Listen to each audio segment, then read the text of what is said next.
කුඹුර මහතා මාධ්‍ය අධ්‍යක්ෂතුමා ශ්‍රී ලංකා ගුවන් හමුදාව අපි ඒ සෙවීම් සහ මුදල් ගැනීම ක්‍රියාවලියට ආරම්භ කරලා කරගෙන යනකොට ඒ මුහුද තුල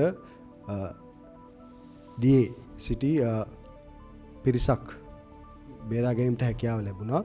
ඒ බේරාගත් පිරිස සම්බන්ධයෙන් අපි විමර්ශනය කිරීමෙන් ඔවුන්ගෙන් වැඩිදුර විමසීමේදී පැහැදිලි වුණා මොවුන් ඉරාන නෞකාවකට අයත් සේවක පිරිසක් බවට සහ ඔවුන්ට ඉක්මනින්ම වෛද්‍ය ප්‍රතිකාර අවශ්‍ය බවටත් අපිට පැහැදිලි වුණා. ශ්‍රී ලංකාව සමුද්‍රී රාජ්‍යයක් හැටියට සහ ජාත්‍යන්තරව සමුද්‍රීය සම්මුතියින් වල මේ අවස්ථාව වන විට ඒ මුහුදු ප්‍රදේශයේ ආශ්‍රිතව අපිට මියගිය පුද්ගල මලසිරුරු කීපයක් සොයා ගැනීමට හැකියාව ලැබිලා තියෙනවා.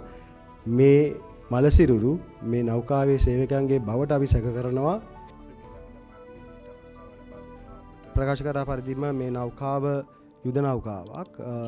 ඒ වගේම මේ නෞකාව මුහුදුපත් වෙලා තියෙනවා කියන කාරණාවට වැඩි අපි ඒ ස්ථානයට ළඟා වන විට අපිට නෞකාව දකින්න ලැබුණේ නැහැ. අපිට දකින්න ලැබුණේ ඒ ඩිස්ට්‍රෙස් කෝල් එක ආපු ස්ථානයේ තිබ්බ ඔයිල් පැච් එක සහ ලයිෆ් රාෆ්ට්. ඒ අනුව තමයි අපි තීරණය කරේ මේ ස්ථානයේ තමයි මේ නෞකාව අනුතරටපත් වෙන්නේ නැත්තේ කියන එක. ඔබ